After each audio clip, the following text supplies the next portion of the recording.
Hola, ¿qué tal? Hola, Muy ¿qué buenas tal? tardes a todos. Muchas gracias a todos por su presencia virtual, su presencia a distancia. Muchísimas gracias. Permítanme presentarme. Mi nombre es Arturo Huicochea Alanís. Soy actualmente el presidente del Instituto de Administración Pública del Estado de México, conocido con el IAPEM. Y en el IAPEM estamos muy contentos, primero, de poder hacer contacto con todos ustedes por esta vía. Aprovechar para transmitirles un mensaje deseándoles que ustedes mismos y en sus casas gocen de cabal salud, se encuentren todos bien y que tomemos las medidas que la contingencia nos obliga de sanidad, de distanciamiento social, aunque de cercanía emocional y laboral a través de dinámicas como la del día de hoy. De antemano, insisto, muchas gracias. De acuerdo con Zoom, estamos en este momento conectados 78 participantes. Es una excelente noticia estar con todos ustedes. Me parece perfectamente lógico, habida cuenta de que la invitación al día de hoy tiene primero el propósito de dar continuidad, perdón, tenía un poquito de ruido por ahí, pero tiene el propósito de dar continuidad a nuestro taller que hemos iniciado en el instituto el pasado día 8 de marzo con motivo del Día Internacional de la Mujer. Arrancamos este taller que hemos titulado Nuevas masculinidades en la administración pública, que nos parece que es un tema de gran actualidad. En mi opinión, es quizá el gran tema de la sociedad contemporánea antes de la aparición de COVID-19, pero la necesidad de generar condiciones de equidad entre los géneros es un tema que ya estaba antes de COVID-19, es un tema vigente hoy en plena contingencia y será un tema vigente cuando esta contingencia que estamos padeciendo haya pasado. Es decir, es un tema de actualidad, es un tema de presente y sobre todo es un tema de futuro. Así pues, bienvenidos a todos y muchas gracias por su atención a esta segunda sesión de nuestro taller.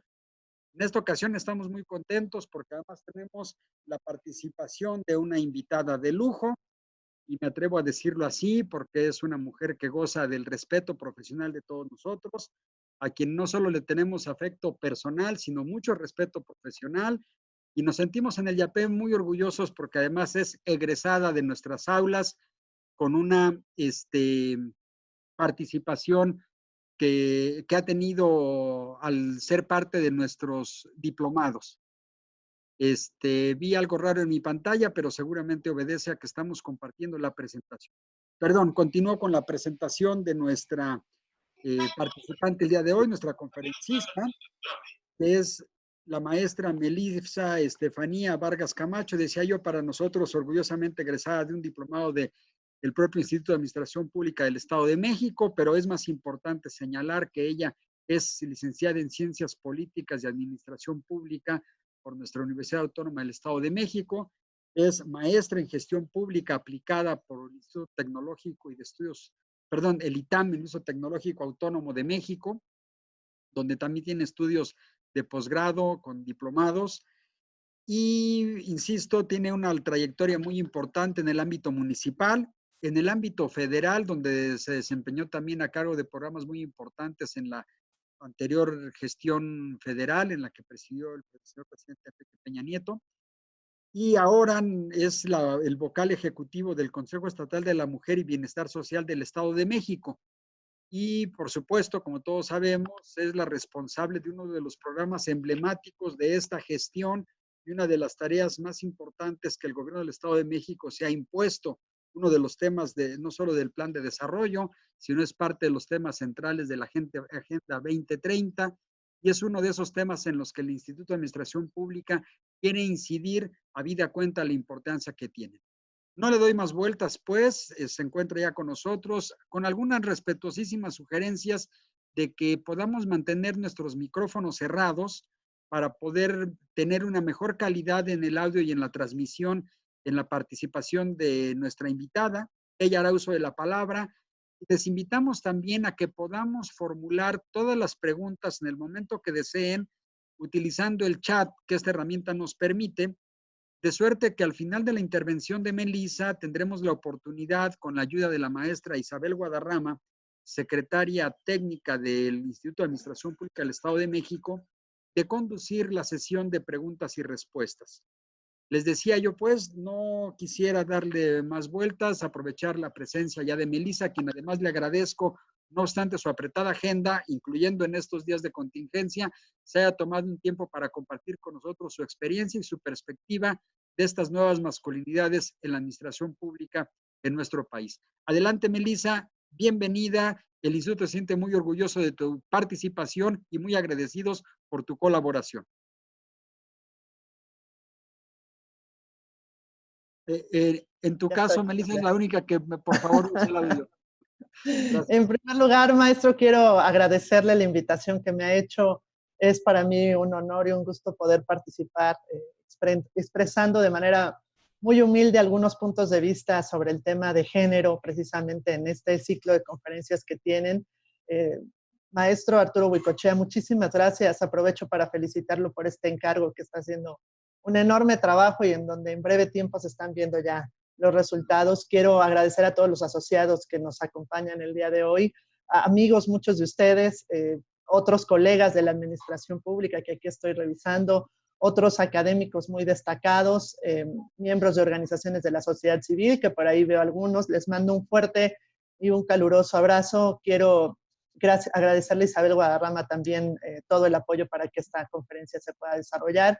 Y sin más preámbulos, si me permiten, quisiera exponer un tema que precisamente me parece que es muy importante porque lo que permite mostrar es cómo desde el tema, el gran reto que hoy tenemos, que es, como bien lo decía el maestro Huicochea, uno de los grandes retos que hoy se tiene en el Estado mexicano tiene que ver precisamente con la igualdad sustantiva entre hombres y mujeres y cómo precisamente hoy algunos medios de comunicación hablaban sobre la otra gran pandemia y que es precisamente la violencia hacia las mujeres y cómo ante una contingencia hoy precisamente parece agravarse este fenómeno al tener confinadas a miles de mujeres pues con sus posibles agresores. Y esto nos habla pues de un doble reto que tiene el Estado mexicano, no solamente vencer esta pandemia de un virus, sino también vencer una pandemia de tipo estructural, que es precisamente la que hoy quiero hablarles yo, que es la violencia de género. Y si me permiten, vamos entrando. No quiero cansarlos, traté de hacer una exposición muy clara. Voy a poner algunos ejemplos muy concretos, algunos videos, si me lo permiten, y al final yo estoy a las órdenes para comentarios, puntos de vista, que seguramente para su servidora y para la labor que me ha encargado el gobernador desarrollar será de mucha importancia. Como ustedes saben, el tema de género se ha convertido en un tema toral de la administración pública del gobernador Alfredo del Mazo.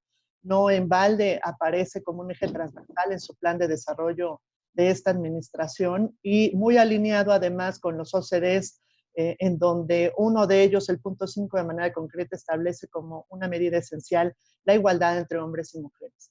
A partir de aquí, pues esta agenda de género se ha convertido en un tema esencial. Sin embargo, no podemos hablar de igualdad si no hablamos de una de las problemáticas más fuertes, que es precisamente la desigualdad y la violencia hacia las mujeres. Esta conferencia la he denominado violencia de género y corresponsabilidad social. Si me permiten, entramos de lleno y quiero entrar, Isabel, si me van ayudando, con algunas cifras para que nos podamos ubicar en cómo estamos en este fenómeno, en dónde estamos parados. Por favor. Si me ayudan dándole a la siguiente lámina, por favor. Vale la pena preguntarnos qué es violencia de género. De acuerdo a la Organización de las Naciones Unidas, la violencia contra la mujer es todo acto de violencia de género que resulte o pueda tener como consecuencia un daño físico, sexual o psicológico hacia las mujeres. Inclusive señala que también las amenazas de tales actos, es decir, el no llegar al hecho mismo, pero las amenazas de perpetrarlo se puede considerar en sí también violencia de género. La coacción o la privación arbitraria de la libertad, tanto si se produce en la vida pública como en la vida privada. Este es el concepto desde mi punto de vista más amplio y es el que maneja las Naciones Unidas. Si me ayudan con la siguiente. Existen, como ustedes saben, varios tipos y modalidades de violencia. En el tema de modalidades significa los modos en que se puede generar la violencia de género y esta se puede dar en varios espacios tanto privados como públicos. Violencia en el ámbito familiar, en el ámbito público, desde la violencia laboral y docente, en las comunidades, que ahí es donde se incrusta, por ejemplo, la violencia en el transporte público y la violencia institucional, que es la generada por las propias organismos o áreas encargadas de atender a las mujeres o en general, y la violencia feminicida, que es la más extrema, que es la que genera pues la muerte de las mujeres y se conoce y se ha tipificado como feminicidio, siendo México uno de los primeros países en tipificarla. Los tipos de violencia, pues existen varios. Aquí voy a mencionar como los más comunes. Por ejemplo, la violencia psicológica, que es aquella que se considera como control, incidencia, presión sobre las decisiones que toman las mujeres. La violencia física, la violencia de tipo patrimonial y la violencia económica y la violencia sexual. Aquí hay otros tipos más, como se menciona en esta lámina, que puede ser también como la violencia obstétrica, que hoy se considera como otro tipo de violencia en donde desafortunadamente nuestro país se encuentra dentro de los primeros lugares. Ahora bien, ¿cómo estamos en este fenómeno? ¿En dónde estamos parados? Le damos por favor a la siguiente lámina. Primero quisiera hacer un comentario. A nivel mundial, la violencia de género, de acuerdo a las cifras de la Organización de Naciones Unidas, señala que mínimamente al menos 3 de cada 10 mujeres han sufrido violencia de género en el mundo. Sin embargo, cuando observamos a nuestro país, esta cifra en términos de promedio global se duplica. Es decir, al menos 6 de cada 10 mujeres refieren estar viviendo algún episodio de violencia o haber vivido algún episodio de violencia en su vida. Este promedio de 6 de cada 10 lo podemos estratificar en varios tipos y en modalidades. Veamos, esta lámina es muy clara donde nos habla de los promedios nacionales. Por ejemplo, a nivel nacional, el ámbito de pareja y familiar sigue siendo el de mayor violencia para las mujeres y el principal agresor es o ha sido desafortunadamente la pareja, el novio o el esposo. Es decir, aquella persona que pensaríamos que es quien tendría que cuidar, que proteger a las mujeres, es quien se convierte en su principal perpetrador en nuestro país y le da la violencia de carácter doméstica o familiar un 43.9%, lo cual habla de que 4 de cada 10 mujeres en este país han sufrido violencia de tipo doméstica o familiar y esta ha sido perpetrada principalmente por su pareja. Esta es la violencia de tipo número 1 en nuestro país. En segundo lugar, le sigue la violencia de tipo comunitaria, es la que se da vía acoso en las calles, por ejemplo, en los parques, en el transporte público, en donde también se encuentra pues, la violencia sexual, la intimidación, el abuso o la violación sexual.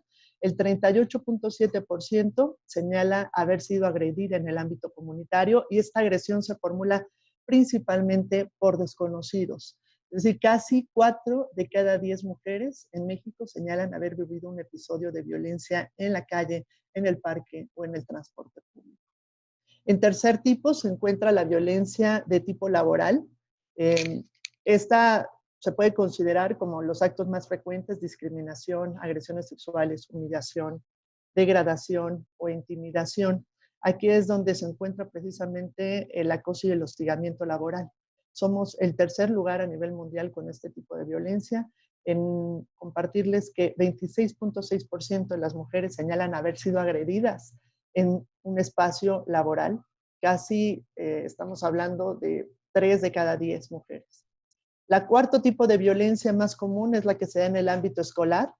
Y este es el famoso acoso, hostigamiento en los espacios escolares y que en nuestro país desencadenó un movimiento denominado Me Too, en donde muchas estudiantes señalaban haber sido acosadas o agredidas principalmente por sus maestros, por administrativos o incluso por compañeros.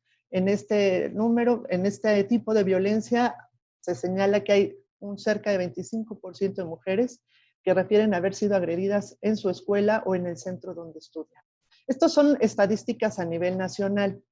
Quisiera darles el global. En el Estado de México les decía que en México 6 de cada 10 mujeres, en el Estado de México 6.7 de cada 10 mujeres. Los tipos de violencia más comunes a nivel nacional, 66%, como les decía, en el Estado de México 6.7, 66% han sufrido algún tipo de violencia, violencia física, emocional, económica, sexual o discriminación a lo largo de su vida. ¿Cuál es la violencia más común? la violencia de tipo emocional con un 49%, le sigue la violencia de tipo sexual, después le sigue con un 34% la violencia física y un 29% la violencia económica o patrimonial. Quisiera aquí hacer un comentario, estamos haciendo un estudio con la Universidad de Anáhuac para poder medir en estos momentos de contingencia el estrés que están sufriendo las mujeres que están confinadas con sus posibles agresores.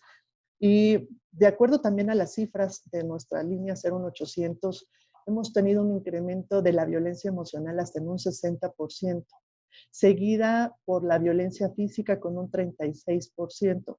Me llama la atención observar que la violencia física en esta etapa de contingencia se ha mantenido en el promedio de 3.5 de cada 10, pero la que ha incrementado fuertemente es la violencia emocional. Y esto va muy ligado también con factores sociopsicológicos en estos momentos en donde el tema de la crisis económica que están viviendo muchos hogares aumenta los conflictos familiares y por lo tanto también incide en la violencia de tipo emocional, pero no solo hacia las mujeres, sino también hacia las niñas y hacia los niños.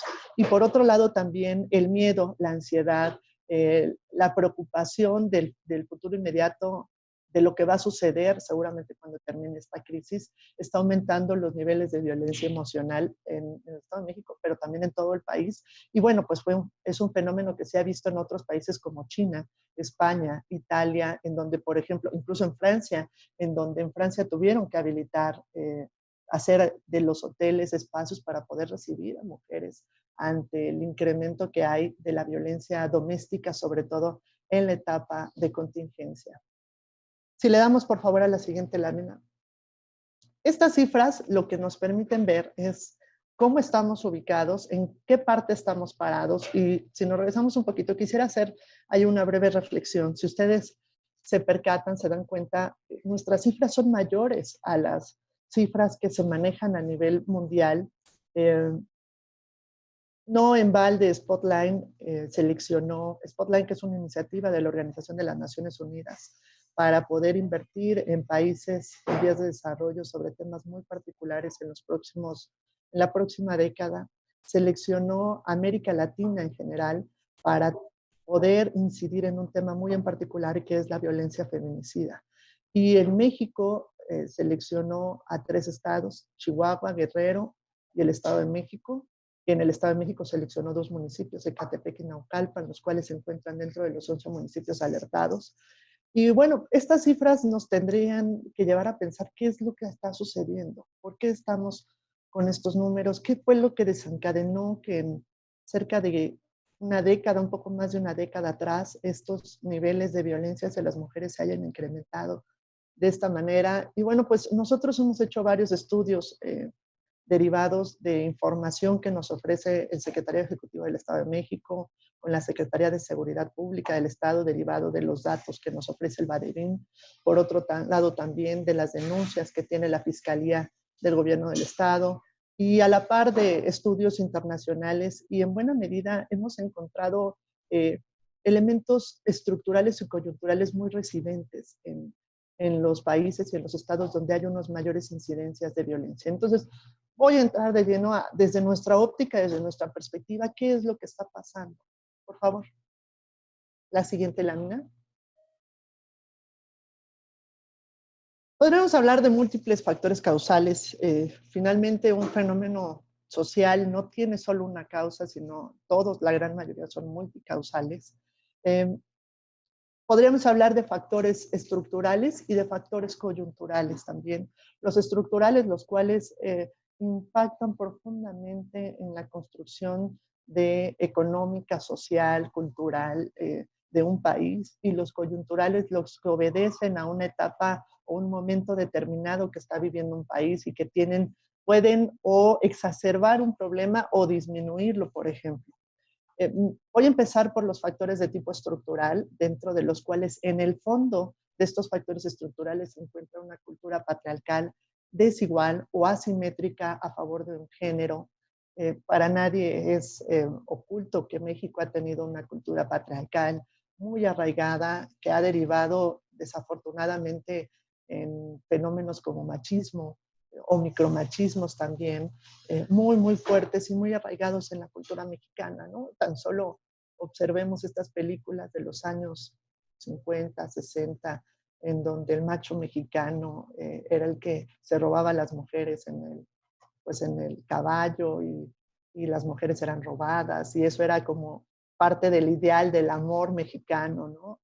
Eso nos habla pues de una cultura muy, muy arraigada en el tema. Al final siempre la cultura la cultura es una expresión que muestra lo que está aconteciendo en un país o en un entorno determinado. Y he dividido esta cultura patriarcal o desigual o asimétrica a favor de un género en dos factores estructurales que tienen mucho impacto en la violencia de género. Uno es la desigualdad entre hombres y mujeres, que yo siempre cuando hablo sobre violencia de género trato de no desvincularla de la desigualdad entre hombres y mujeres que se conocen como las brechas de género. ¿Por qué? Porque al final la expresión más fuerte de la desigualdad es precisamente eh, los elementos de desigualdad, las brechas de género, son en sí mismas violencia hacia las mujeres. Y ahorita lo voy a explicar más adelante. Y otro que son los estereotipos de género, los cuales se desdoblan de esta cultura patriarcal. Por otro lado, los factores coyunturales. México, para ninguno de nosotros es oculto que desde hace ya varias décadas estamos viviendo una etapa muy fuerte de violencia, no solo de género, sino de violencia en general, violencia de tipo de narcotráfico, por ejemplo, violencia hacia los animales, violencia hacia los adultos mayores, violencia hacia los niños, violencia hacia las mujeres, es decir, desafortunadamente hay una subcultura de la violencia. Y aquí hay factores coyunturales muy claros que afectan y que inciden y que incrementan estos niveles de violencia, que es la normalización de la violencia y un alto individualismo exacerbado derivado también de un modelo económico en donde pareciera que esta comunidad que existía antes de ayudar al vecino, de ayudarle al otro, se ha roto y lo que muchos especialistas o sociólogos han denominado la ruptura del entramado social, del capital social, y en donde al final el individualismo es el elemento que hoy principalmente encontramos en estos comportamientos sociales. Voy a entrar de lleno a los factores estructurales, por favor. En el tema de los factores estructurales vale la pena un breve desglose de lo que es la cultura patriarcal. Este es un concepto aceptado por muchas organizaciones, academias en el tema. El patriarcado pues es un tipo de organización social cuya autoridad y poder recae en el varón con mayor autoridad de la familia o grupo social llamado patriarca. De ahí que el patriarcado establezca el dominio masculino sobre la figura femenina y los demás miembros de un grupo familiar y social. En resumen, es el ejercicio del poder por los varones, poder al interior, poder económico, poder cultural, poder social, poder político. No hay que olvidar que hace no más de una década quienes tomaban las decisiones políticas en este país, en su gran mayoría, me atrevo a decir que en un 96% eran hombres, ¿no? Hasta antes de las reformas electorales que permitieron que las mujeres empezaran a participar en la vida política y pública de este país. Y por otro lado también, yo creo que un fenómeno muy claro que nos habla del ejercicio del poder patriarcal de los hombres en este país siempre tiene que ver con la posesión de la tierra. Quien tiene la tierra, no lo digo yo, lo dicen los teóricos marxistas, sociólogos, tiene el poder. En México, históricamente, la tierra ha sido heredada a los varones. Y si no, hay que observar, y esto no es un fenómeno que haya terminado, sino en algunas regiones, en nuestro país, en nuestro estado, las mujeres, ante la migración de los varones al norte para buscar mejores oportunidades de ingreso para su familia, se han quedado trabajando la tierra, pero aún así, a pesar de que son las que trabajan la tierra y a pesar de que son las que mantienen, en este caso a la familia, o las que trabajan en actividades domésticas y trabajan en la tierra o cultivan o tienen pequeñas granjas o viven del campo a través de sus animales, aún así no son propietarias de la tierra. Y cuando hay que heredar la tierra, a pesar de que ellas hayan cuidado a los padres, generalmente esta es heredada históricamente en nuestro país, no solo la tierra, sino también las propiedades, en su gran mayoría, al hijo mayor, que por lo general tiene que ser varón. Entonces, bueno, pues esto nos habla de un poder económico concentrado, político, históricamente en un género, en los varones, en los hombres. Y esto es lo que se denomina cultura patriarcal, arraigada más en otros países por distintos fenómenos y en México altamente arraigada. Podemos a la siguiente, a la anterior, por favor. Esta cultura patriarcal ha traído brechas de desigualdad consigo muy, muy fuertes. Y la verdad es que yo me podría aquí con ustedes tardar mucho tiempo hablando de las brechas de desigualdad, que no es otra cosa más que la distancia entre el ejercicio sustantivo de los derechos de los hombres y de las mujeres en cada una de las áreas. Llámese educación, llámese salud, llámese vivienda, llámese política. Es la diferencia que existe entre un hombre y una mujer para ejercer sus derechos de manera plena. Y generalmente las brechas de desigualdad siempre son favorables para los hombres, desfavorables para las mujeres. Traje algunos ejemplos, me parecen los más sobresalientes en estos temas de desigualdad entre hombres y mujeres. Por ejemplo, la brecha salarial. Este es un análisis que hizo el INEGI, en donde analiza el ingreso promedio de la población ocupada en el cuarto trimestre de 2018. Este es un análisis hecho con pesos mexicanos, en donde, si ustedes pueden observar, la línea roja es lo que ganan las mujeres en el país, y la línea azul es lo que ganan los hombres en el país. Ya de por sí, si vemos el promedio, las mujeres ganan en promedio al mes 5,274 pesos, mientras que los hombres ganan en promedio 6,765. El promedio nacional es de 6,189 pesos mensuales. Y ahí vemos ya de entrada una brecha de desigualdad. Y esto es tomando en consideración los mismos empleos y los mismos grados de responsabilidad. Si ustedes pueden ver, hay estados, en donde la brecha se abre más que en otros estados, por ejemplo, y llama la atención, por ejemplo, el caso de Chiapas, en donde incluso la brecha logra mejorar a favor de las mujeres, pero en el resto de los países en general, prácticamente la brecha es muy amplia entre unos y otros, ¿no? Por favor. Y a lo mejor ustedes pueden pensar, bueno, pues esto sucede principalmente en empleos mal pagados, en el campo, en el comercio. La realidad es que no, incluso también sucede en los espacios gubernamentales, en espacios donde las mujeres tienen el mismo nivel de preparación entre hombres y mujeres. Es decir, si pusiéramos en un mismo estándar una mujer con el nivel de licenciatura, mientras que un hombre también con el mismo nivel de licenciatura, la misma experiencia, la misma edad, es muy probable que en el sueldo haya una diferencia. Es altamente probable en nuestro país.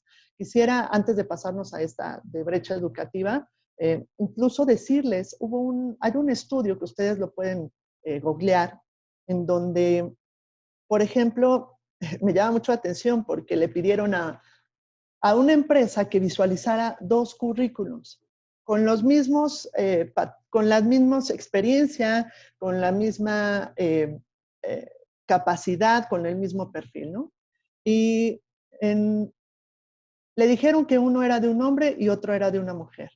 Cuando lo revisa, que además llama la atención que quien lo revisa es una mujer, cuando lo revisa, al 2 minutos después dice, me quedo con el que le dijeron que era hombre. Después, el mismo currículo lo invierten y le dicen que es de una mujer y se queda con el otro currículo porque prefería al hombre.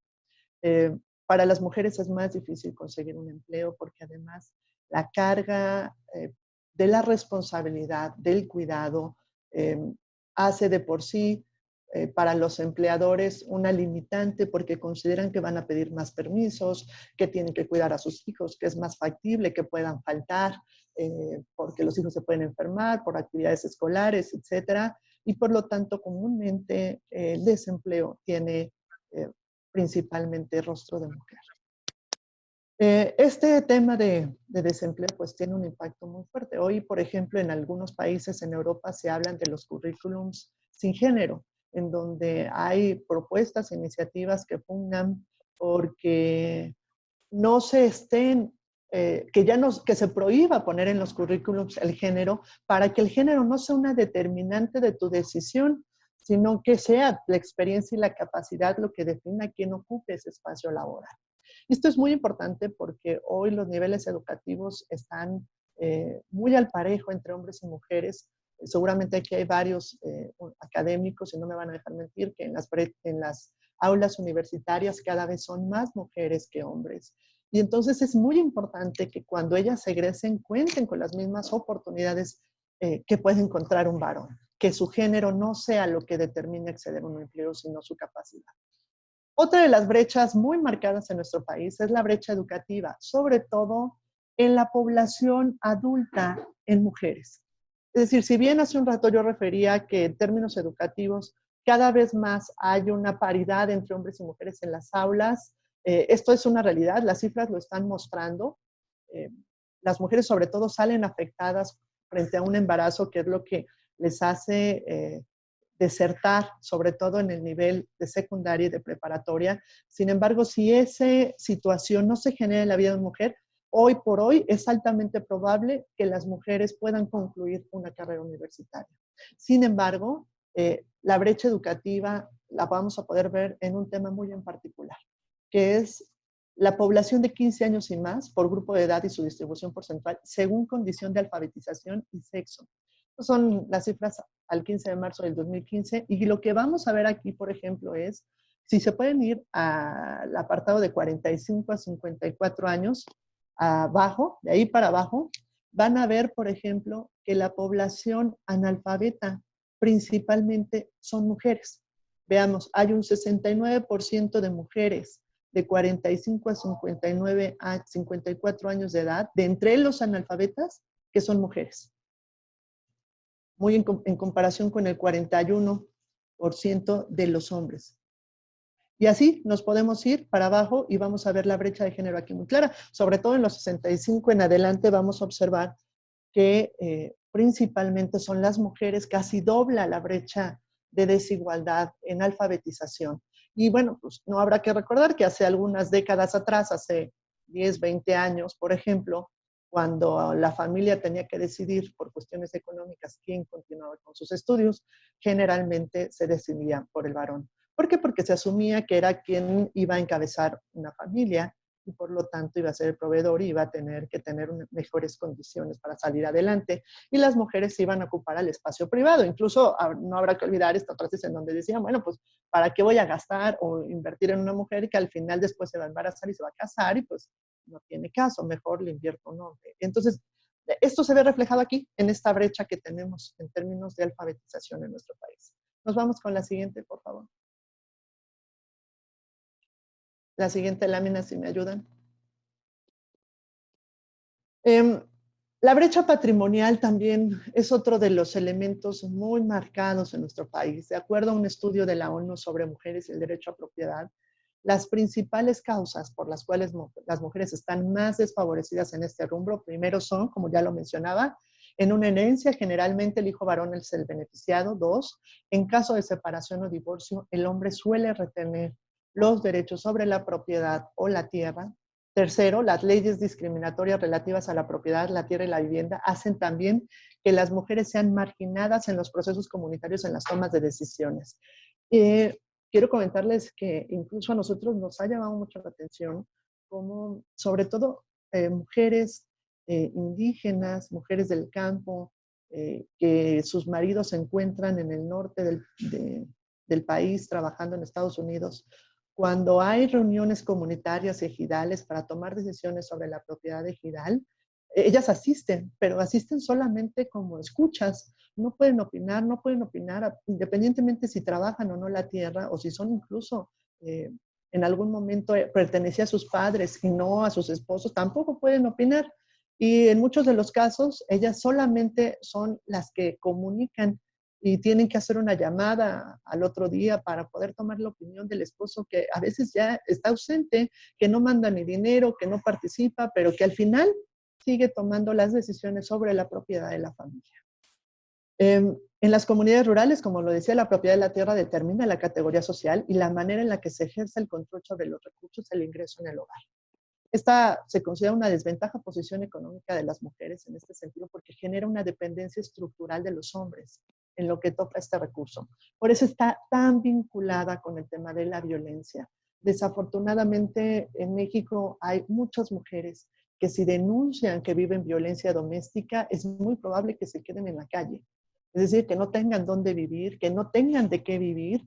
Y esto se convierte también en un elemento que muchas de ellas prefieren mantenerse así porque consideran que es la única manera en la que ellas pueden darle un espacio, un techo, un sustento a sus hijos.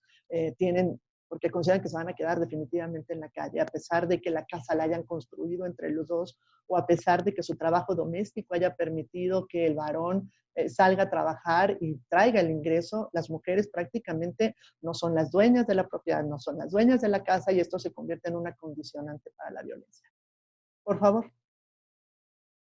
Esta lámina la metí, me parece muy importante porque lo que muestra aquí es cómo las brechas de desigualdad impactan directamente en la pobreza y sobre todo cómo los niveles de pobreza en este país son mayores en las mujeres que en los hombres.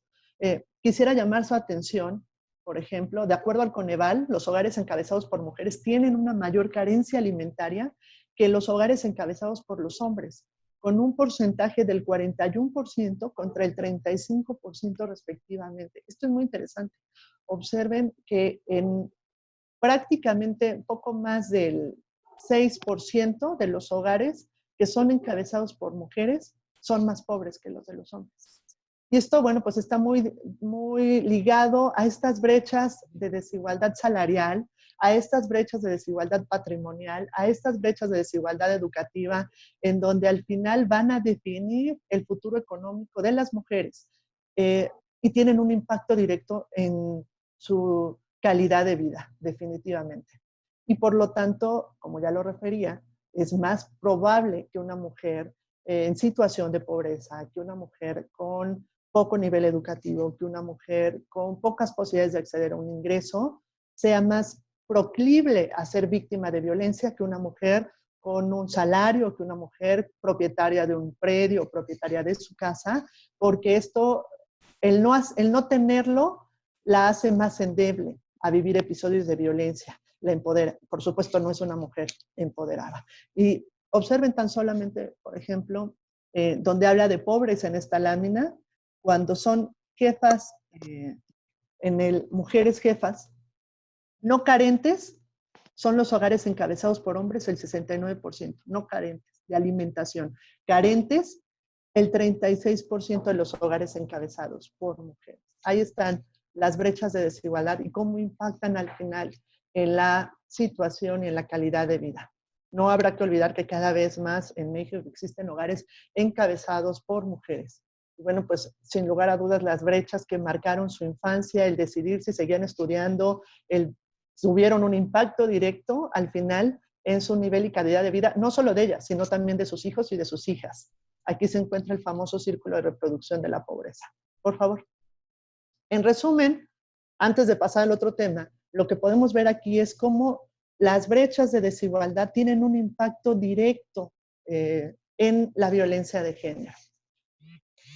Y bueno, pues son el resultado de una cultura patriarcal en donde los derechos económicos, sociales, políticos, culturales, yo también les pude haber hablado de las brechas en materia política que en nuestro país cada vez son más pequeñas gracias a las reformas en donde hoy el 50% de mujeres en los cargos de dirección y en los cargos de administración próximamente tendrán que ser para mujeres, y esto ha disminuido las brechas de desigualdad, pero al final estas brechas que hoy se viven y que se han vivido históricamente en nuestro país, pues son el resultado de una cultura patriarcal muy arraigada. Otro de los elementos son los famosos estereotipos de género que derivan de esta cultura patriarcal en donde se le ha asignado a las mujeres históricamente el espacio privado. El espacio privado que es el doméstico, que es el de la casa, el del cuidado de los hijos, el cuidado de los animales, el cuidado de los adultos mayores, la alimentación, la limpieza, etcétera. Y por eso es que vemos aquí pues, la imagen de una mujer con una plancha, porque así es como generalmente se le relaciona, ¿no? Y por otro lado, bueno, pues a los hombres generalmente se les relaciona con el espacio público, el espacio de poder, el espacio comunitario en donde se toman las decisiones, donde se desarrolla pues todo el ámbito laboral también, y ahí es donde ubicamos principalmente a los varones históricamente.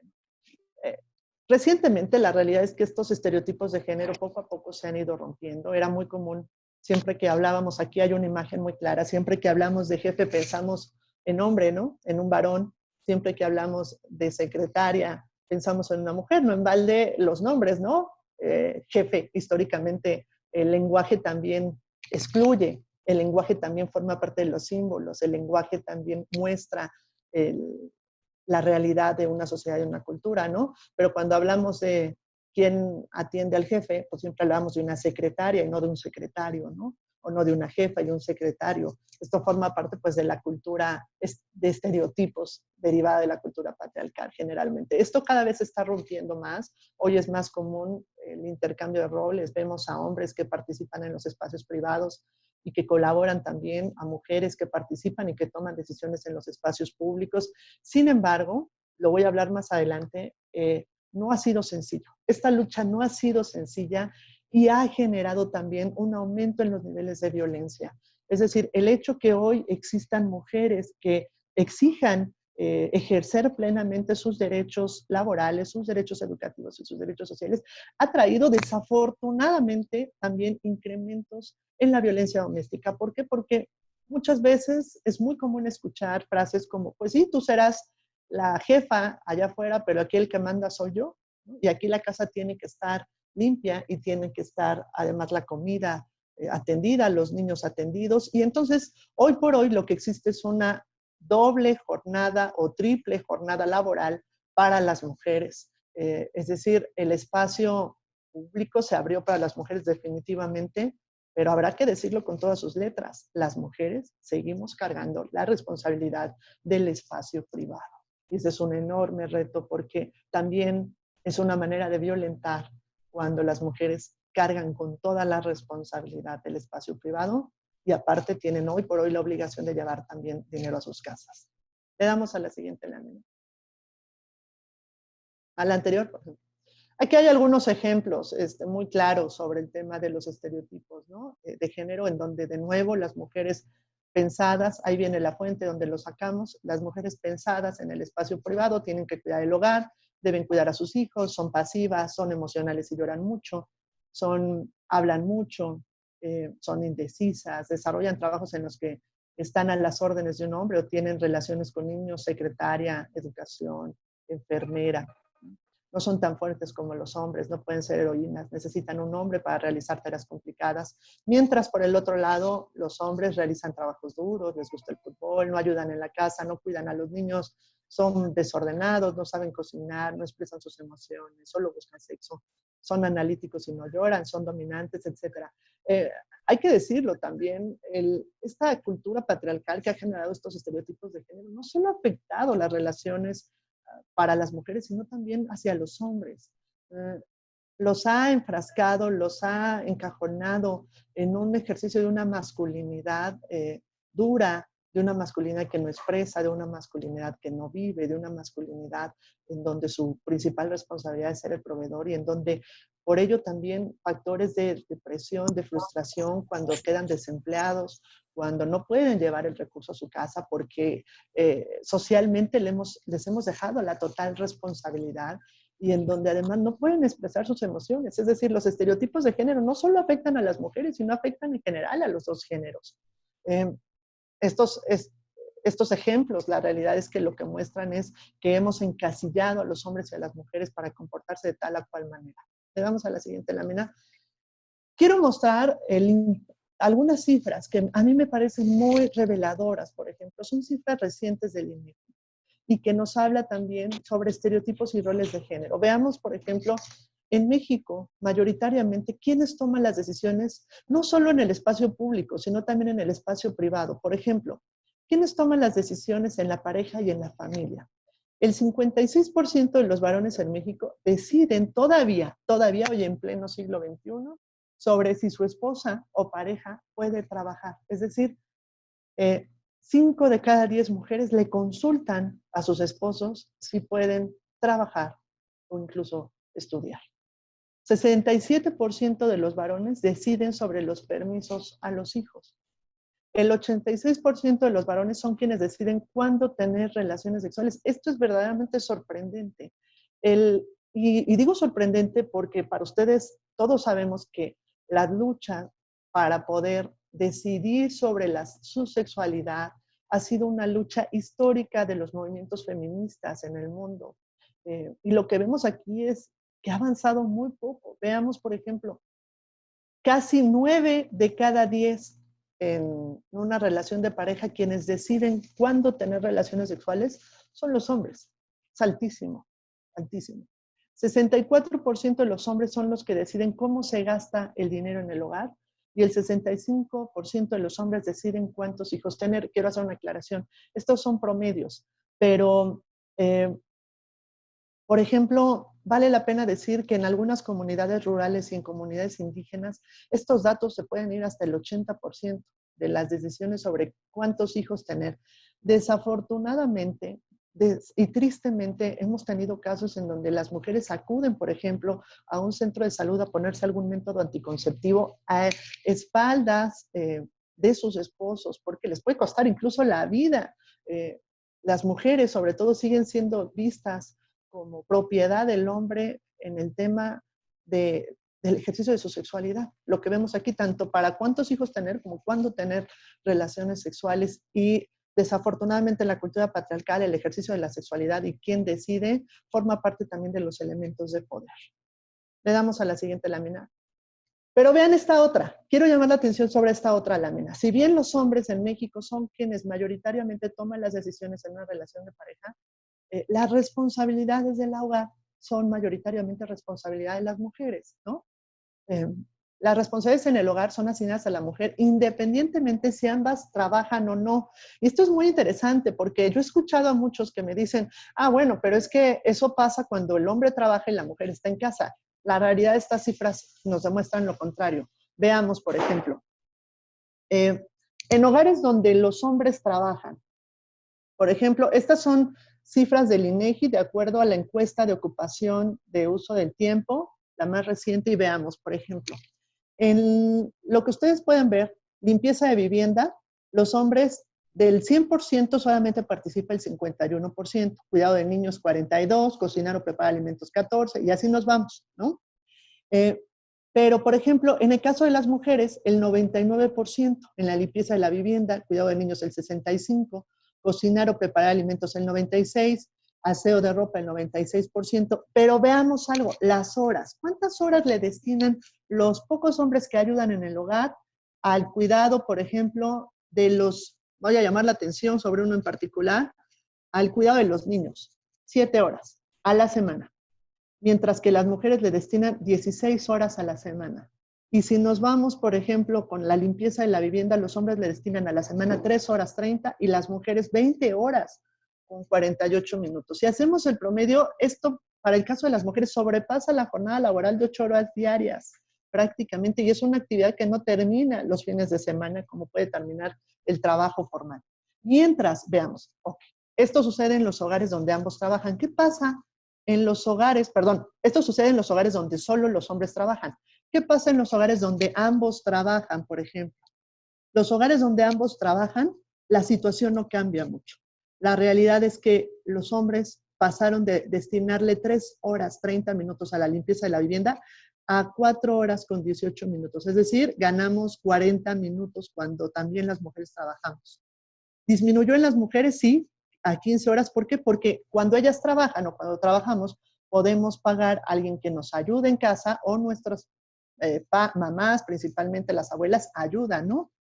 Igual sucede en el cuidado de los niños. Fíjense, en el caso de los varones solamente aumentó 15 minutos, de 7 horas 24 a las semanas a 7:54 horas. Es decir, independientemente si las mujeres trabajan, la responsabilidad del hogar sigue siendo responsabilidad principalmente de las féminas, de las mujeres. Esto es lo que nos ve en las gráficas. Yo lo podría resumir, las decisiones en una cultura patriarcal. Las decisiones las toman principalmente los hombres en la vida privada, pero la responsabilidad de la vida privada la tienen las mujeres. Podemos seguirnos a la siguiente lámina. Y esto, bueno, pues también es violencia. Por supuesto que es violencia de género, ¿no? El no poder sentarte en algún momento del día, descansar y tener toda la responsabilidad de la casa, genera muchos conflictos familiares y también al final genera violencia psicológica y que puede desencadenar otro tipo de violencias. Quisiera mostrarles estos videos. Me voy a ir ya muy rápido, pero quisiera mostrarles estos videos. ¿Cómo afectan los estereotipos de género? Primero, violentan altamente. Pudiéramos, no sé si me ayudan a pasar el video, por favor, y lo ponemos en...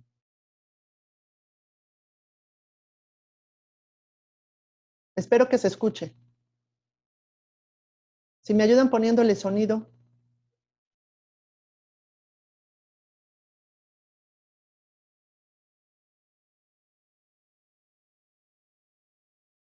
Bueno, si no lo alcanzan a escuchar, pero véanlo, por favor.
Definitely drops their self-confidence and really puts them down because during that time they're already trying to figure themselves out, and when somebody says you hit like a girl, it's like, well, what does that mean? Because they think they're a strong person. It's kind of like telling them that they're weak and they're not as good as them. And what advice do you have to young girls who are told they run like a girl, kick like a girl, hit like a girl, swim like a girl? Keep doing it because it's working. If somebody else says that running like a girl or kicking like a girl or shooting like a girl is something that you shouldn't be doing, that's their problem. Because if you're still scoring and you're still getting to the ball on time and you're still being first, you're doing it right. Doesn't matter what they say. I mean, yes, I kick like a girl and I swim like a girl and I walk like a girl and I wake up in the morning like a girl because I am a girl. And that's not something that I should be ashamed of. So I'm gonna do it anyway. That's what they should do. If I asked you to run like a girl now, would you do it differently? I would run like myself. Would you like a chance to redo it?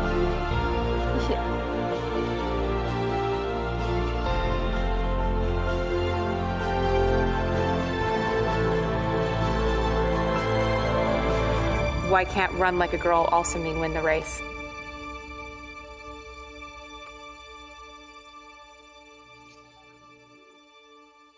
Si ustedes se dieron cuenta, vimos como un estereotipo de género que es correr como niña parece un insulto, ¿no? Cuando en realidad puede ser una enorme oportunidad. Entonces, la realidad es que los estereotipos pueden violentar también y desafortunadamente en la adolescencia es cuando se construyen. Ustedes vieron la posición de las niñas que no traían esos estereotipos en la cabeza y para ellas correr como niñas significa correr como lo hacen, correr con orgullo, correr rápido, pelear bien como cualquier hombre, ¿no? Por ejemplo. Entonces, un estereotipo puede convertirse en violencia, claro, discrimina. Veamos, por ejemplo, el siguiente video, si me ayudan.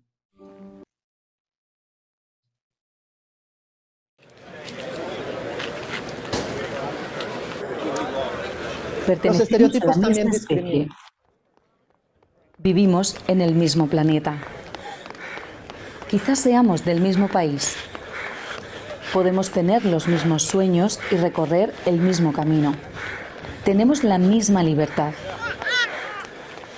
Soportamos la misma carga. Tenemos las mismas oportunidades y recibimos el mismo reconocimiento.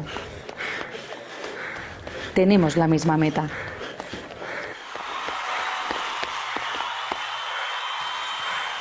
No nos engañemos. En la carrera de la vida, las mujeres tienen las mismas capacidades, pero más obstáculos para llegar a la meta. Prácticas sexistas e inadecuada atención sanitaria y social deterioran la salud de mujeres y niñas en todo el mundo. Mira a tu alrededor, implícate y da un paso adelante por la igualdad y la salud de las mujeres. Sin equidad de género, no se puede cumplir el derecho a la salud. Actúa, practica igualdad. Lo que ustedes vieron ahí es cómo los estereotipos también pueden impactar en alcanzar tus metas y cómo al final también discriminan. Vamos a ver el siguiente, por favor. Me parece increíble que esté sucediendo esto. La impotencia. Que tiene que cambiar, ¿no? Bienvenidos a la mini ciudad, donde vamos a jugar a ser grandes. ¿Quién quiere ser piloto? Yo. Científico. A ver, levante su mano. ¿Quién quiere ser juez? Tú no puedes ser juez, porque eres niña.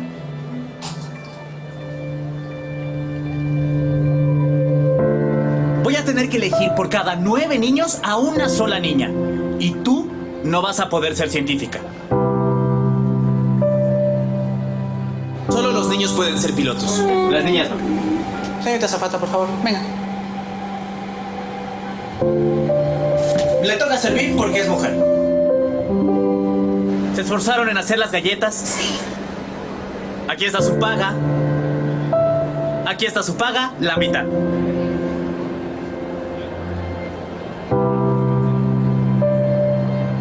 Me parece totalmente injusto. Es un error, no está bien lo que estás diciendo. No, no es un error. Es la realidad. En nuestro país, las oportunidades de tus hijos y tus hijas están condicionadas por su género.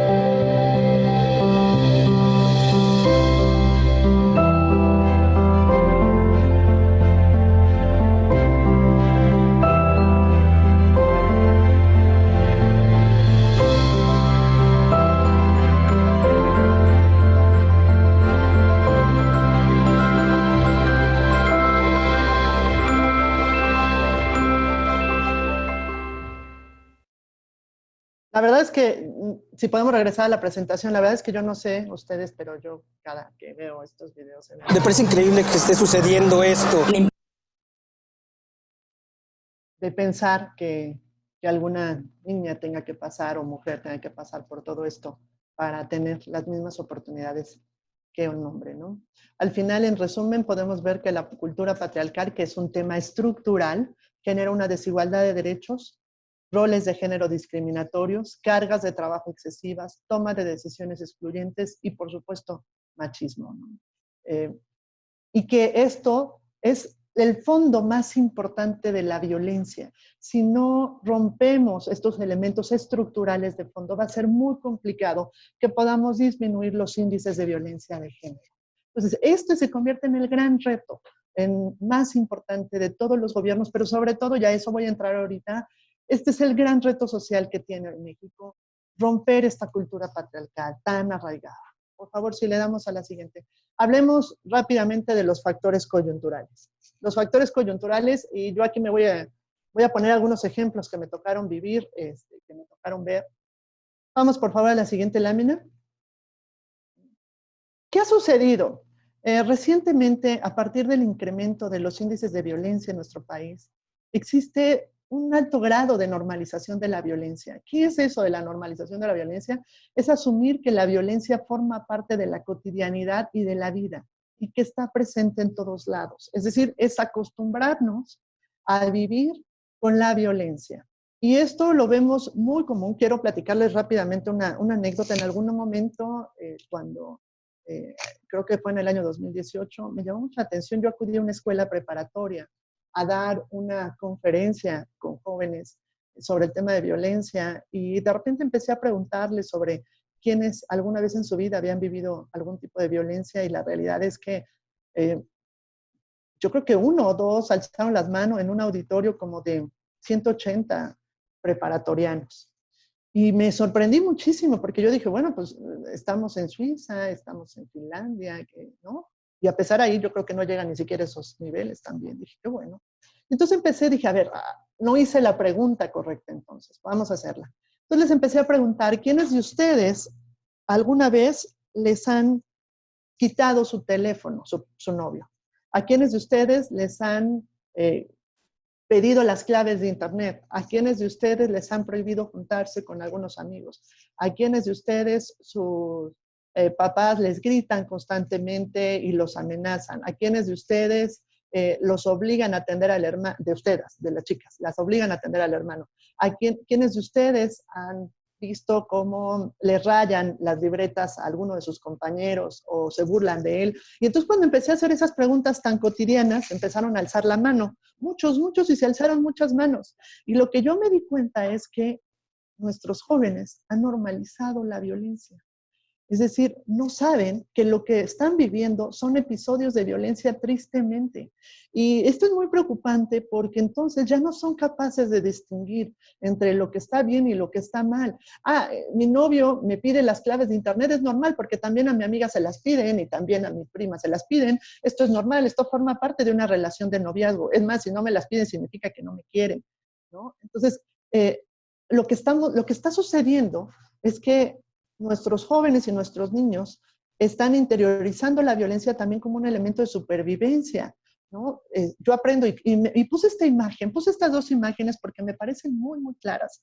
Por ejemplo, tenemos a alguien con un teléfono celular grabando una pelea, y esto es muy común en la violencia escolar, en donde, por ejemplo, al final de las clases se organizan y no digo que no pasara antes cuando nosotros íbamos a la escuela. Lo que me llama hoy la atención es que lo disfrutan, lo suben en un TikTok, lo suben en las redes sociales y nadie hace nada por pararla. Me llama mucho la atención porque incluso ha habido videos que han grabado la muerte de algunos de los jóvenes en una pelea y que han terminado en el hospital y en su muerte y nadie la paró. La pudieron haber parado, ¿pero por qué? Porque la han normalizado tanto que asumen que es parte pues, de las actividades casi escolares, ¿no? Si no hay una pelea es que no fuiste a la primaria o no fuiste a la secundaria. Si no grabaste una pelea o no grabaste un acoso, no grabaste a una chica sin autorización, es que no eres joven. Entonces, bueno, pues es parte de lo que está sucediendo. Y por otro lado también, la otra imagen es muy clara en donde el papá le grita a la mamá le grita al niño, y el niño, bueno, pues se sigue con el juguete o se sigue con el maestro, ¿no? Y esto tiene que ver con un tema también muy importante. Es decir, hay una pérdida de valores al interior de las familias. Y no es responsabilidad de ningún género, lo quiero aclarar, porque también he escuchado que dicen, pues es que las mujeres a partir de que se salieron a trabajar en el espacio público ya no hay quien eduque a los hijos. Ojo, la responsabilidad de la educación y de la formación de los hijos es compartida entre los hombres y las mujeres. Y la verdad es que la hemos abandonado. Ustedes recordarán que antes bastaba con que nuestros padres, donde se te ocurriera, por ejemplo, levantarte sin haber terminado la comida, alzarle la voz, ¿no? Por ejemplo, habían ciertas normas sociales, conductas familiares que eran aceptadas, se respeta a los mayores, ¿no? Por ejemplo, hoy se burlan de ellos a través de un TikTok, de un video, se mofan, por ejemplo, y lo vemos normal. Hay una pérdida de valores general muy, muy, muy fuerte y que va de la mano con la normalización de la violencia. Además, hay otro factor importante. La violencia se ha convertido en un elemento de consumo muy fuerte. Desafortunadamente, todos vimos el caso de Ingrid, en donde su muerte terminó derivado de una violencia extrema poco antes vista, ¿no? Y en donde medios de comunicación publicaron las imágenes de su cuerpo dañado, lastimado, como un mecanismo para vender, es decir, la violencia como un elemento de consumo. Cada vez es más común ver en la televisión, en los periódicos, en las redes sociales, videos de violencia extrema, y la realidad es que nos hemos insensibilizado y cuando los vemos pareciera que no nos afecta, pareciera que la violencia tiene que incrementar más y más para que pudiera llamarnos la atención. Esto va muy ligada con la siguiente lámina, por favor, que es, bueno, les comenté al inicio que les iba a decir por qué las mujeres no denuncian la violencia doméstica. Yo quiero llamar solo la atención por hoy en un elemento. El 25% dicen que fue algo sin importancia, lo que nos deja ver el tema que les decía, la normalización de la violencia. Es decir, en resumen, pensamos que un grito, que un empujón, que un pellizco, que un golpe, fue algo sin importancia y lo justificamos, ¿no? Venía tomado, estaba enojado, se peleó con su jefe. Y entonces, cuando nosotros normalizamos y aceptamos eso, lo que va a suceder es que nuestros hijos también lo van a normalizar y lo van a aceptar. Entonces hay una cultura también familiar de la normalización de la violencia porque pensamos que es sin importancia. Ya toma importancia, pues evidentemente cuando llega la muerte, ¿no? Pero entonces nunca vimos, porque lo habíamos normalizado tanto, que esto inició con un grito, con una amenaza, con un mecanismo de control. La siguiente lámina, por favor. El otro elemento es que se han roto estas redes comunitarias que antes existían, es decir, conocíamos al vecino, había estas faenas comunitarias, estas actividades sociales, que lo que hacían era fortalecer el tejido social y que sabíamos que si se metían con el vecino, se metían con todos, ¿no? Hoy la realidad es que estas frases en donde yo no veo, yo no oigo, no escucho, en donde mientras no me afecte a mí, no pasa nada, en donde escuchamos mucho decir, no te metas en problemas. Si ves, por ejemplo, es muy común que veamos la pelea en la escuela o que agredieron a una niña, pero no me voy a meter porque no me vaya a atacar a mí, no me vaya a tocar a mí. Y esto se replica en todos los ámbitos familiares, comunitarios. ¿Cuántas veces o cuántos de nosotros no hemos sabido de un familiar o de una mujer familiar que sufre violencia y que decimos, bueno, pero no te metas, eso es solo entre ellos, ¿no? Y desafortunadamente cuando el problema se convierte en una pandemia, ya no es un asunto privado, es un asunto público. El problema es que pocos actúan, pocos toman acción para formar parte y para romper este fenómeno de la violencia, ¿no? Quisiera aquí llamar la atención nada más sobre un caso que a mí me llamó mucho la atención y seguramente lo vieron ustedes en las redes sociales, el caso de una joven que iba en un autobús rumbo a la Ciudad de México, se queda dormida y despierta y se da cuenta que el que venía al lado la venía tocando. Y cuando ella despierta lo empieza a grabar y le dice, ¿por qué me haces esto? ¿Qué pasa? Y él le dice, bueno, pues solo te toqué tantito, ¿no? En fin, como si tocaras poco, mucho. Al final la tocaste. Pero bueno, ahí lo que llama la atención es que en un autobús en hora pico hacia la Ciudad de México, que seguramente pues, te caben 40, suponiendo que hubieran 20, nadie se paró para auxiliar a la joven. Ella ya se iba a bajar y el fulano ya iba atrás de ella, hasta que alguien se paró y le dijo, tú no te bajas, yo voy a llamar una patrulla. La pregunta es, ¿qué hubiera pasado si nadie se hubiera parado? Seguramente él hubiera bajado detrás de ella y la hubiera matado, la hubiera violado, y esta joven se hubiera convertido en una cifra más. Es decir, hay una cultura del individualismo, de la indiferencia, en donde mientras no me afecte a mí, yo no participo. El problema es que cuando te llega a ti, pocos quieren participar. Y lo vemos, por ejemplo, en las búsquedas de mujeres, cuando prefieres compartir un meme que a compartir una célula de búsqueda, ¿no? Por ejemplo. Entonces, este es otro de los elementos, y yo le llamo coyunturales porque México no era así. Es decir, había un amplio sentido social y comunitario de ayuda. Por eso es que tenemos que hablar de corresponsabilidad social. Ya voy a terminar. Le damos a la siguiente. Por favor. Quise resaltar esta frase. La indiferencia social es un claro síntoma de una sociedad que no tiene la más mínima intención de participar en ninguna instancia pública que tenga que ver con el destino de su conjunto. Este indicio marca una fuerte decadencia en el ser humano con respecto a sus semejantes. La falta de principios y valores morales nos lleva a un grado estado de indiferencia. El ser indiferente busca siempre justificar su comportamiento buscando la responsabilidad en el otro, en el gobierno. Es que es culpa del gobierno, es que es culpa de mi vecino, es que es culpa de mi papá, es que es culpa de mi esposo, es que es culpa de mi familia, buscando la responsabilidad en el otro. Nunca se siente afectado por lo que ocurre en su entorno, siempre y cuando afecte a alguno de sus intereses. Estas actitudes nos llevan a un caos moral que anestesia nuestra conciencia y la deja insensible. Le damos por favor a la siguiente, ya me voy a apurar para terminar. Nuestros grandes retos, ya terminamos. Nuestros retos, y seguramente esto nos dará para otra conferencia, pero yo quiero resumir en esto. Yo sobre todo quería llamar su atención en cómo estamos y por qué estamos así.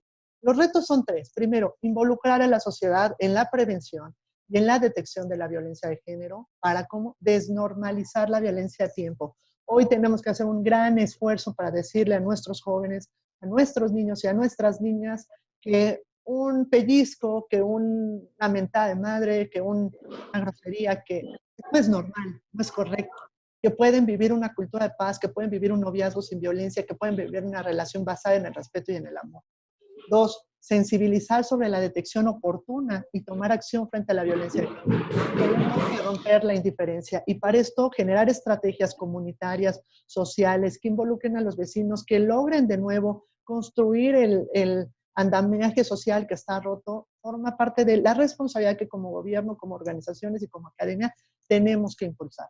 Y el tercero, y el más importante desde mi punto de vista, tenemos que construir una nueva cultura pasando de la cultura patriarcal a la cultura de la igualdad de derechos. Este es el gran reto que tiene hoy México. Si queremos terminar con la violencia de género, tenemos que construir una cultura de igualdad de derechos y para eso tenemos que trabajar en derechos sustantivos, impulsando políticas públicas, programas, pero lo más importante, reeducándonos como sociedad.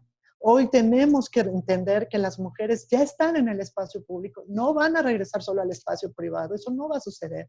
Cada vez van a ser más mujeres y tenemos que educar a las próximas generaciones en una cultura de la igualdad, en donde las responsabilidades de las casas es de ambos, en donde la responsabilidad de proveer es de ambos, en donde tiene que manejarse una relación de pareja basada en el amor, en la tolerancia, en el respeto, en la igualdad, en el diálogo, en la cordialidad. Así tenemos que educar a nuestros hijos. Este es el enorme reto. Nada de que mi hija atiende al hijo, porque lo que estamos haciendo es seguir perpetuando esta cultura patriarcal que al final nos sigue afectando tanto como sociedad. Hoy tenemos que construir niños y niños educados en la igualdad. Quiero cerrar, por favor, con la siguiente lámina y al final cerraré con quiero mostrar este video. A mí la verdad me mueve mucho cuando lo veo, porque al final si no hacemos nada, si seguimos siendo indiferentes, si seguimos educando en una cultura patriarcal, si seguimos poco participando, si seguimos normalizando la violencia, algún día nos va a pasar a nosotros, algún día le va a suceder en un entorno inmediato. Y esto es de lo que habla este video, de cosas que dejamos pasar porque pensamos que eran normales, de acciones que festejamos porque pues todos lo hacían y que al final tuvo un impacto directo en nuestra vida inmediata. Al final cierro con una frase y escucho sus preguntas. Veamos este video, por favor.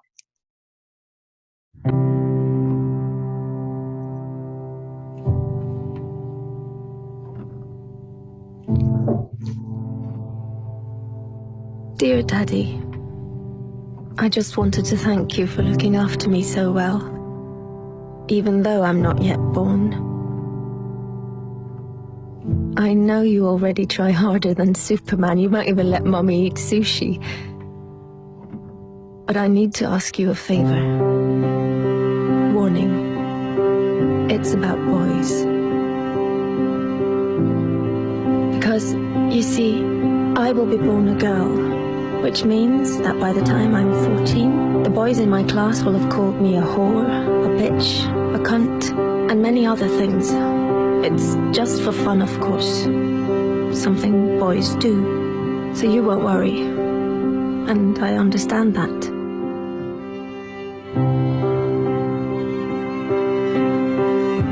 Perhaps you did the same when you were young, trying to impress some of the other boys. I'm sure you didn't mean anything by it. Still, some of the people won't get the joke. And funnily enough, it isn't any of the girls. It's some of the boys. So by the time I turn 16, a couple of the boys will have snuck their hands down my pants while I'm so drunk I can't even stand straight. And although I say no, they just laugh. It's funny, right?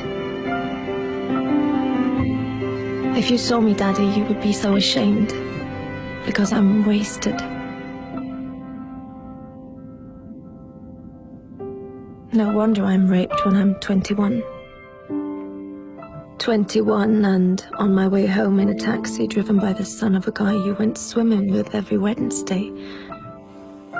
The guy who always told insulting jokes. But they were, of course, only jokes. So you laughed. Had you known that his son would end up raping me, you would have told him to get a grip. But how could you know? He was just a boy, telling weird jokes. And in any case, it wasn't your business. You were just being nice. But his son, raised on these jokes, becomes my business. Then finally, I meet Mr. Perfect. And you're so happy for me, Daddy, because he really adores me. And he's smart, with a great job, and all through the winter he goes cross-country skiing 3 times a week, just like you. But one day he stops being Mr. Perfect. And I don't know why. Wait, am I overreacting? One thing I do know, I'm not the victim type. I'm raised to be a strong and independent woman. But one night it's just all too much for him, with work and the in-laws and the wedding coming up. So he calls me a whore, just like you called a girl in middle school a whore once. Then another day, he hits me. I mean, I'm way out of line. I can really be a bitch sometimes. But we're still the world's greatest couple, and I'm so confused because I love him and I hate him, and I'm not sure if I really did do something wrong, and then one day he almost kills me. It all goes black. Even though I have a PhD, a fantastic job, I'm loved by my friends and family, I'm well brought up, and nobody saw this coming. Dear Daddy, this is the favor I want to ask. One thing always leads to another. So please stop it before it gets the chance to begin. Don't let my brothers call girls whores, because they're not. And one day some little boy might think it's true. Don't accept insulting jokes from weird guys by the pool, or even friends, because behind every joke there is always some truth. Dear Daddy, I know you will protect me from lions, tigers, guns, cars, and even sushi without even thinking about the danger to your own life.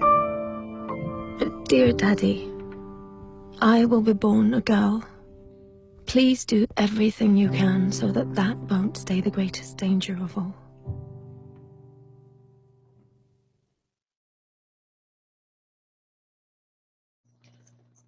Bueno, pues creo que al final se resume todo. Hagamos que el ser mujer, el ser niña, no sea el mayor problema que tengamos. Y quiero cerrar la conferencia con una frase con la cual yo siempre cierro y que decía, me queda claro que tenemos muchos retos como gobierno, tenemos retos como sociedad, tenemos retos como familias, tenemos muchos retos. Sin embargo, yo creo que si cada quien desde nuestro ámbito empezamos a trabajar en romper estos patrones, en generar políticas y acciones que disminuyan las brechas de desigualdad, habremos avanzado mucho. Hay una frase que decía Martin Luther King, que señala cuando impulsaba su lucha: nos duelen los hechos de la gente mala, pero nos duele más la indiferencia de la gente buena. Pues tenemos mucho por hacer, tenemos mucho por trabajar, y quiero agradecerles a todos ustedes su interés en estos temas, porque estoy segura que cada quien desde cada uno de sus ámbitos está desarrollando acciones a favor de la igualdad sustantiva. Muchísimas gracias a todos y estoy atenta a sus comentarios.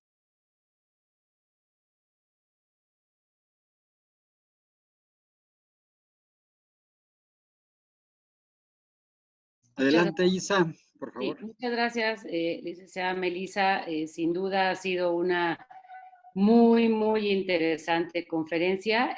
Tenemos algunas, no preguntas, comentarios.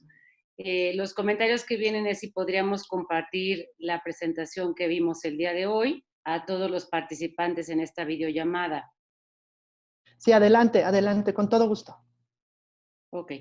Tenemos en línea una serie de comentarios sobre, bueno, Anel, que nos pide que Rocío Nájera, que pide que la podamos compartir.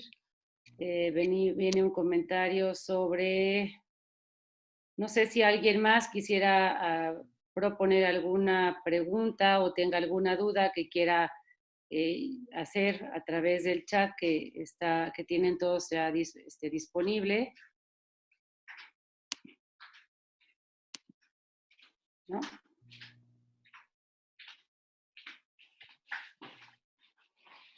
Yo quisiera, si me permiten, Melissa, primero felicitarte. La verdad es que fue una charla, creo que muy oportuna, muy bien documentada y muy pertinente, que obliga sin duda a muchas reflexiones.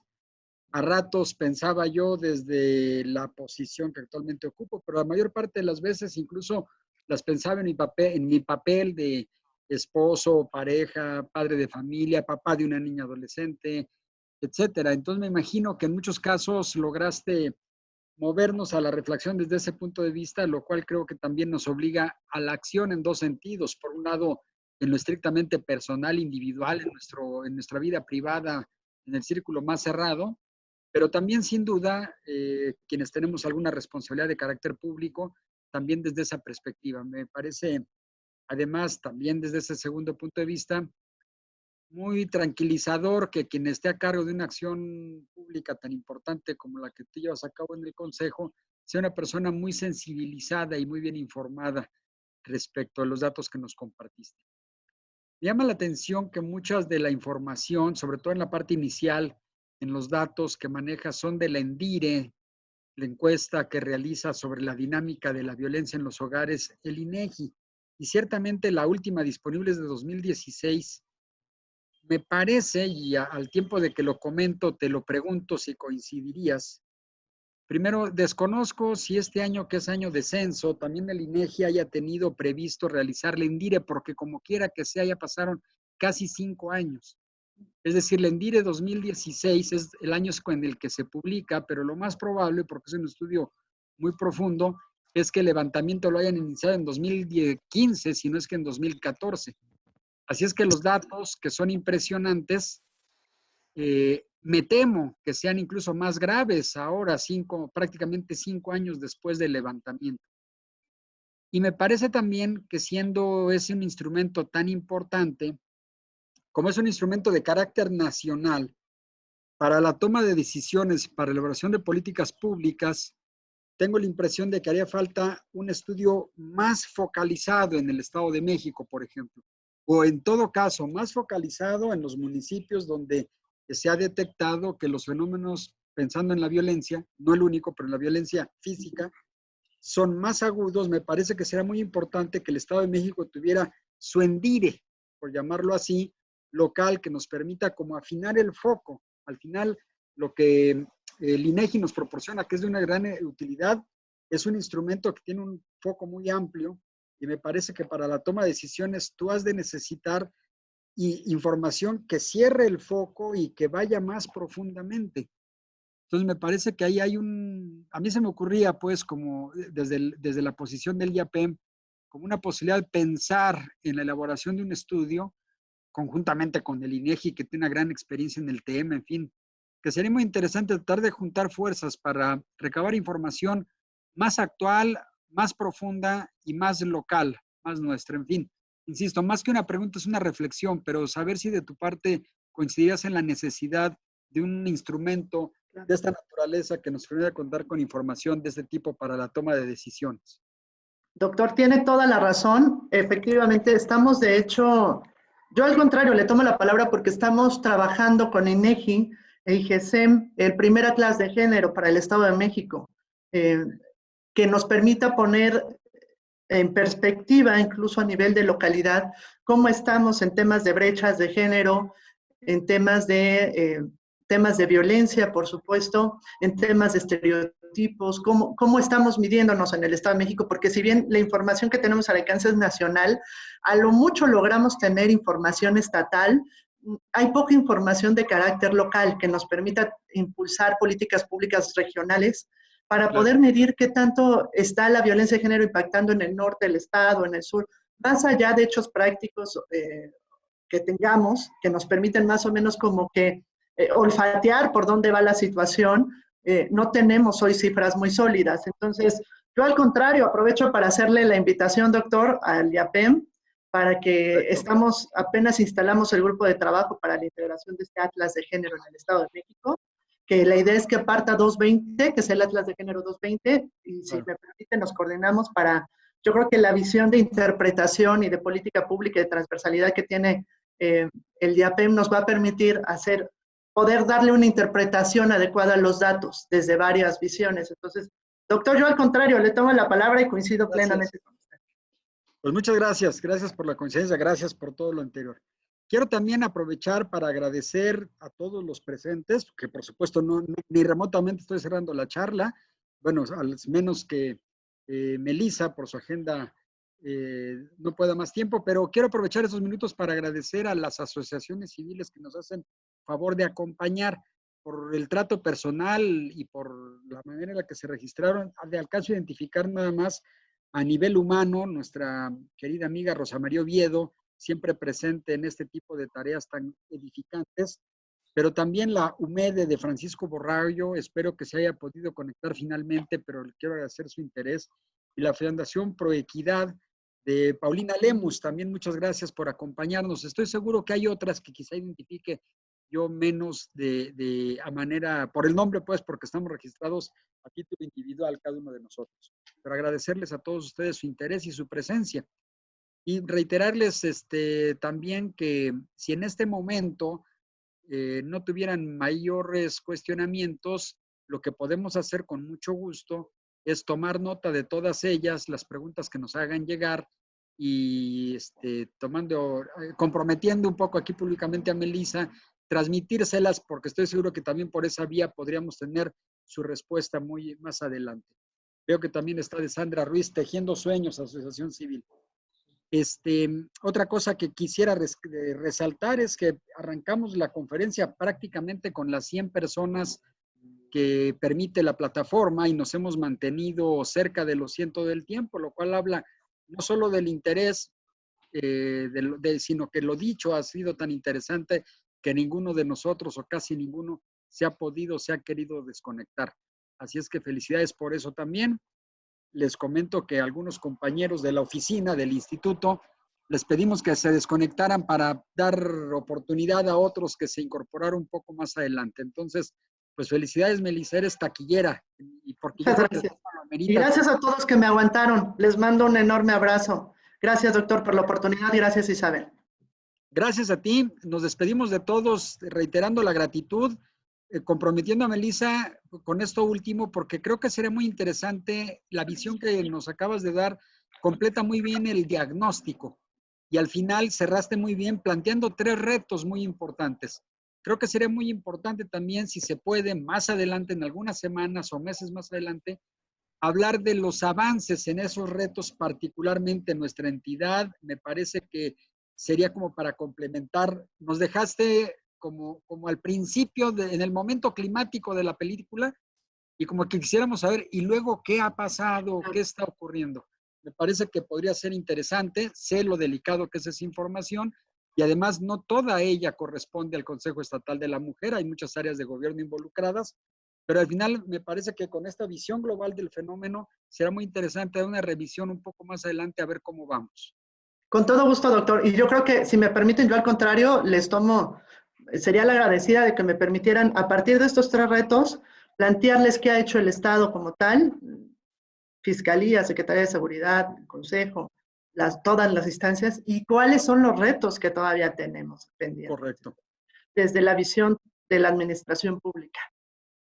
Muy bien, pues qué padre. Muchas gracias porque nos dan tema para este taller. Les quiero recordar a todos, es el taller Nuevas Masculinidades en la Administración Pública. Continuaremos más adelante tratando de hacerlo coincidir con el Día Naranja, el día 25 de cada mes, y de aquí a finales de año lo seguiremos implementando. Yo creo que ya, aunque regresemos a la normalidad, ojalá que muy pronto, aún así manejaremos la alternativa de hacerlo vía digital para tener a más gente conectada. Pues muchas gracias a todos. Otra vez, Melissa, gracias a mis compañeros del IAPEM, a todos que nos hacen favor de acompañarnos desde sus distintos espacios de trabajo actualmente. Gracias, sigámonos cuidando, cuidémonos cada quien para que cuidemos de todos. Gracias nuevamente. Gracias, hasta luego, doctor. Hasta pronto.